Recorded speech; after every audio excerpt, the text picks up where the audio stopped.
I've been teaching for quite a long time, and the more I teach, the more I learn about learning, and it sure seems like people don't learn as much when you try to cover too many topics. That just seems like you're just skimming the surface.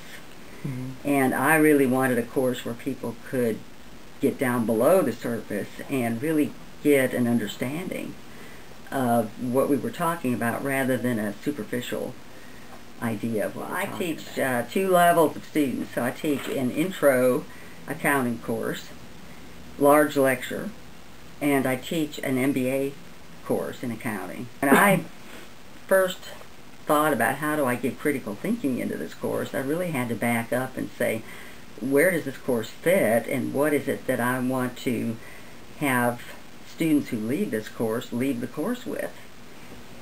Then, once I figured that out, then I had to figure out what specifically do I want to include in the course.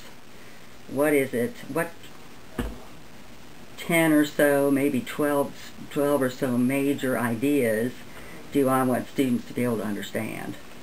And to tie that to critical thinking. So I had to pick which topics are the major topics, and then figure out how I could teach those topics in a way that we could get into the critical thinking part of it.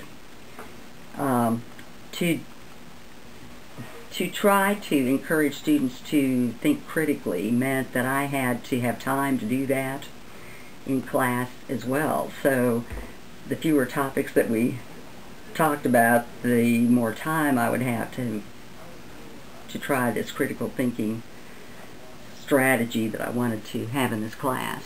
So narrowing the topics down so there's fewer of them. Then I had to wrestle with, yeah, but if I have fewer topics in the class, then am I really going to get students exposed to what they need to be exposed to for the rest of their college and then their careers? And what I discovered is that with the fewer topics, when we could get deeper into those topics, that they could actually take that and use it to help them learn whatever they needed to learn later, or to be able to translate from what we've done in class to some new topic and apply it. So complicating that then is that students at different levels have different levels of thinking skills. So the first step that I had to do was figure out what to include in the course, and then how to structure the course so that I could include these topics, but then in a way that encouraged students to develop their critical thinking skills. So complicating that then is that students at different levels have different levels of thinking skills. So my students are mainly sophomores, and what we've learned about sophomores is that at that age level, people tend to think in black and white and take what they perceive as authorities and listen to them as if they are experts on everything, and that whatever comes out of their mouth must be true. And so I had to try to figure out, well, how do I teach this group in a way that can move them a little bit towards a more critical thinker.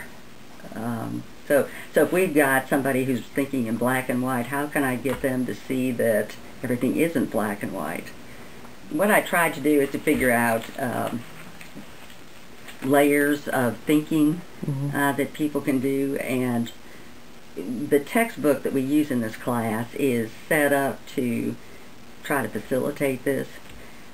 At the end of the book, at the end of each chapter, there are questions and problems, and this is an accounting class, so there are a lot of numbers in the problems, but there are a lot without numbers too.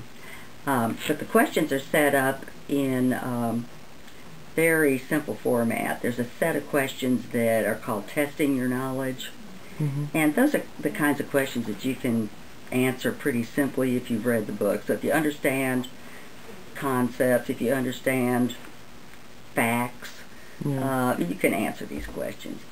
The next layer is called applying your knowledge, which means can you take this the facts, can you take the concepts and then apply them to something new that you haven't tried before? So what we try to do is to give them the experience of taking what they've learned from the book or from some part of class and then try maybe a little different version of it, or a slightly different situation that they have to think through. And then the third set of questions is called making evaluations, which means they understand the concepts and the definitions, if possible, maybe ideas. They've been able to apply those, but then they're able to take it even a step further and use what they learned to evaluate a situation where there's not necessarily a correct answer, not necessarily all the information that you might want. So in a situation that maybe is more realistic, and then to ask them to come up with a reasonable solution based on that, and then to back that solution up with evidence or reasoning, as well as whatever concepts they've learned in the accounting class. And I really wanted to, with those kinds of questions, get them to step away from just an accounting perspective and take it out into their world. What would you do in this situation? Based on your past experiences, based on what you've learned already, but also based on some of these new accounting concepts that you've learned. I really had to give them a strong base to use. So I think what I thought was that with structuring the course, I'd start out with more of a what is accounting? What are some of the assumptions that we make in account? What are some of the definitions? What does it look like? What is it all about? And then once they felt strong in what they learned there, to try to get them to apply it. With critical thinking, I think that you can help people learn how to be aware of their own thinking patterns, and help them learn methods for getting to the truth, or getting close to the truth of a situation. You know, what kind of questions can you ask?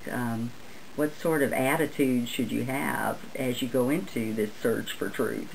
You know, open-mindedness is a good thing to have with critical thinking. So I think you can guide people along to help them move faster in their development. But I think it's a slow process too. Like with my sophomores, my biggest goal for them is to make them aware that there are not absolutes in accounting, that there's a lot of estimation that goes on, and despite all the numbers that we can come up with, the numbers don't tell you what the right answer is. There's a lot of other things to consider. So I want them to get beyond the this is correct because this is what you told me in class, or this is what I read in the book, to more of a process of thinking. And so that when they move into their next class or their junior year or whatever, that they can bring a little bit of awareness of thinking and critical thinking with them, and maybe be a little bit better at it.